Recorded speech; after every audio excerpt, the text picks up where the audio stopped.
Avec le retour du beau temps, les cyclistes sont nombreux à vouloir se dégourdir les jambes. Vélo Québec a dévoilé cette semaine une nouvelle carte où on retrouve non seulement les quelques 13 000 kilomètres de réseaux cyclables dans la province, mais également les attraits et les infrastructures qui les entourent. On en discute avec Jean-François Roux, qui est président-directeur général de Vélo Québec. Bonsoir, M. Roux.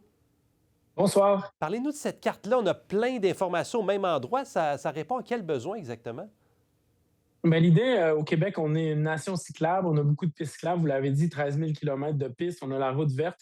On a aussi beaucoup d'entreprises, que ce soit des hébergements, Bienvenue cyclistes, et des entrepreneurs qui veulent servir aux besoins des voyageurs à vélo. L'idée, c'était de combiner tout ça, en fait, pour quelque chose d'assez simple, hein, d'inspirer, de faire rêver, puis aussi d'aider les cyclistes à planifier leur visite, leur voyage à vélo.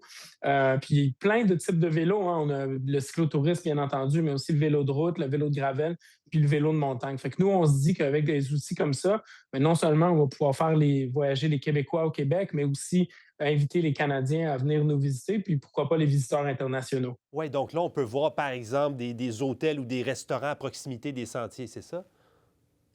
Oui, tout est là, hein, pour planifier son séjour. On a collaboré avec les associations touristiques régionales, avec 12 associations touristiques régionales. Puis vous savez, depuis 5 ans au Québec, c'est des acteurs qui travaillent à développer puis à structurer l'expérience de voyage à vélo. On a des circuits. Par exemple, en Montérégie et dans les cantons d'Est, on a la véloroute gourmande qui part de Montréal, qui va jusqu'à Sherbrooke. C'est un circuit qu'on peut faire en plusieurs jours. Puis sur la plateforme, on peut voir où on peut dormir, où on peut manger. Il y aura aussi bientôt des forfaits. Là, les gens pourront réserver directement auprès de voyagistes. Fait que l'idée, là, c'est vraiment de faciliter l'expérience pour les gens qui veulent venir voyager à vélo au Québec. Et ce type de voyage-là, de cyclotourisme, c'est en expansion? Il y en a de plus en plus? C'est en expansion en 2024. On parle de 803 millions de dollars de retombées économiques.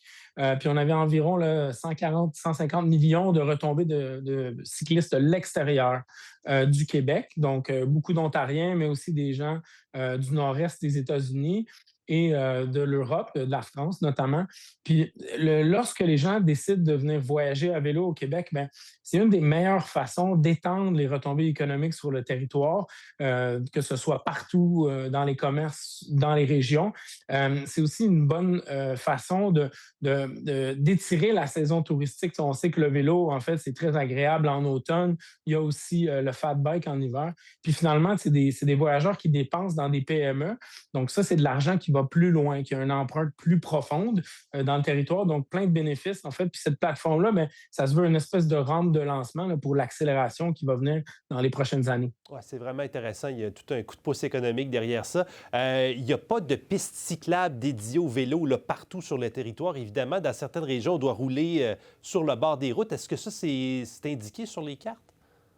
Oui, vous faites bien de le mentionner. En fait, si on se reporte à il y a 30 ans, par exemple, au départ de la route verte, avoir un accotement asphalté sur une route numérotée, donc une route où les gens roulent vite, c'était considéré comme normal pour le cyclotourisme. Mais aujourd'hui, les besoins des voyageurs ont changé. Il y a de plus en plus de gens qui veulent rester loin des voitures, qui veulent rester loin de la circulation, des familles.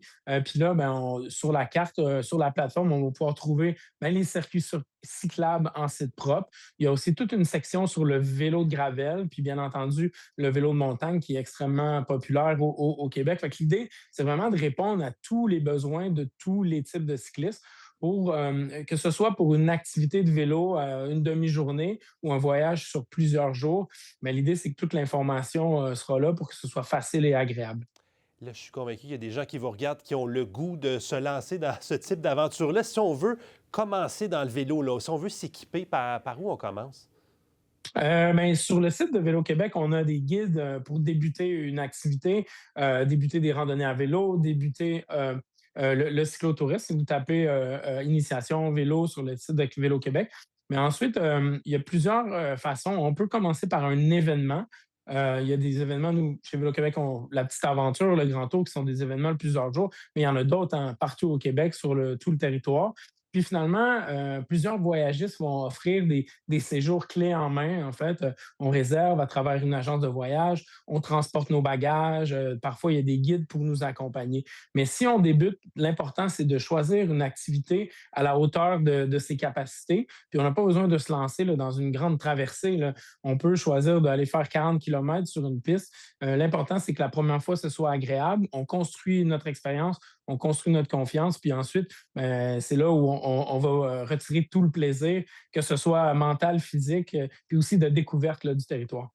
Alors, on vous souhaite un bel été sur les nombreux beaux sentiers de vélo à travers le Québec et on invite les gens d'un peu partout à aller vous voir. Donc, ça se trouve tout ça sur le site Internet de Vélo Québec. Merci beaucoup, M. Rowe. Merci, bonne soirée.